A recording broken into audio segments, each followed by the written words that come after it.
item for me. And when it happened here, when we got some of those pinks and purples last year, I missed it. So it is still on my bucket list to be checked off. But you gotta see it like that. Yeah, I'd love to see it like that. All right.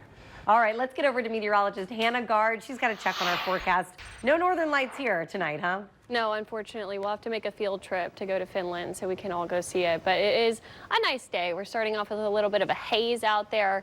We saw some light fog try to form this morning, but it's mostly starting to clear out. You're just seeing some hazy skies. Temperatures are in the low 70s. Very, very mild feel out the door. Definitely don't need extra layers today, and we're a couple degrees warmer in many places like Bogalusa, Slidell on the North Shore than yesterday. Similar to yesterday at the airport, 70 degrees. We now have a little bit of a northerly wind in some areas because there's a little frontal boundary that's sitting over us. So we are seeing some of that haze, but I'm not seeing any less than a mile visibility, which is good news for our driving conditions. You just might notice those hazy skies through the rest of the morning. We'll get to the low 80s today. Very warm springtime feel, 82 for our high, and we'll have sunshine peeking through, some clouds. It's going to clear out more as we get to late morning, and you'll see more of that sun and clearer skies. And then by tomorrow morning, once again, waking up to those low 60s. But we are tracking a weather system that is starting to move over Mexico. This counterclockwise spin here is the upper level low pressure system. We have high pressure right here, where we have this clockwise spin. And then over the east coast, there's also a big upper level low right here. So between that, where this high is and the low is up here, we're seeing some rain. If we look at satellite radar, you can see the rain right here in parts of northern Louisiana and northern Texas. That might lead to some shower activity for some of our northern areas in southern Mississippi later this afternoon. But this is part of that boundary deteriorating and then those upper level features. But that big upper level low that's to the west is what's going to eventually bring us storm chances later this week.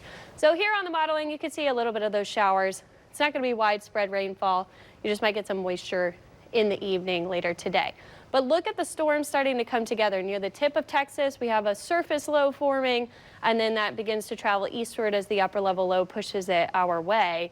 And we could see flooding rainfall from this because it is going to be traveling along the Gulf Coast. We'll have a lot of moisture to work with, and with training storms going over the same areas with heavy rain rates, we could see some flooding rainfall. So if you look at the rain totals over the next 5 days, especially the southern tip of Texas, they could see over 5 inches down there. And then we're in the yellows. That's 1 to 2 inches. Some areas could see 2 to 3 inches as that system passes by. So it's mainly going to be late week. Today we have those showers to the north of us. Thursday we're dry.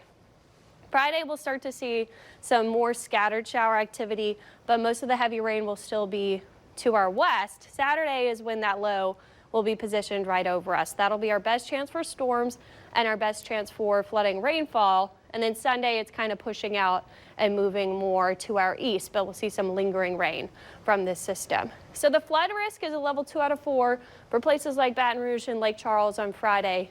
And for us, the timing here, because we're on the eastern side of this, is mainly in the evening hours if we do see some storms. We're in a level 1 out of 4 risk for flooding rain. And then on Saturday, it shifts over to the east, and we're just seeing a level 1 out of 4 risk for that flooding rainfall. I do anticipate this will likely be upgraded to a level 2 out of 4 at least, because we will be seeing those storms tracking over our area as well. So something to keep in mind for the early parts of the weekend. The reason this is happening though is the upper level high moves off to the east, and we see a bunch of these little lows coming by in the upper levels even through the start of next week. And that puts us in the storm track. When we're between the lows and this high pressure in the upper levels of the atmosphere, we see lift over our area repeatedly. So that's why we're going to continue to see kind of this springtime stormier pattern in the extended forecast. But the next couple of days, sunshine, it's going to be really warm, low 80s, and we don't really see those temperatures go anywhere until Saturday because of the rainfall. So it's going to take rain with that high pressure as the dominant weather feature to actually cool us off. So we'll track some spotty showers on Friday, late storms.